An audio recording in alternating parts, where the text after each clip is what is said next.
Boa tarde a todos. Ixi, gente, boa tarde. Tá. Então, queria parabenizar aos vereadores presentes, né? Estão demonstrando que tem compromisso com o povo.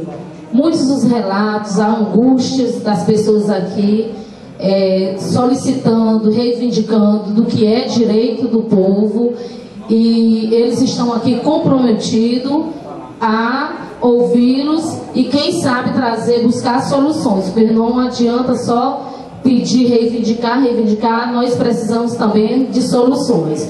Eu digo muito, eu já faço parte da família do Vila das Flores, desde quando eu comecei a trabalhar aqui.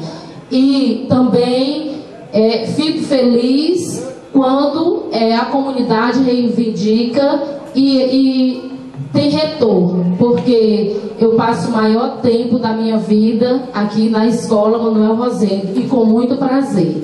Gostaria de parabenizar e que vocês saudassem aos vereadores aqui presentes com a salva de palmas, gente, porque vieram aqui para ouvir e com certeza buscar soluções. Agradecer ao nosso parceiro BIM, né, que está aqui dando maior força, apoio à comunidade do Manuel Rosendo, e nós só temos que agradecer.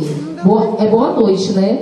Boa noite a todos e um beijo no coração de cada um de vocês. E que esse momento se repetisse, que não fosse só esse momento, como o Darlan disse, é pouco.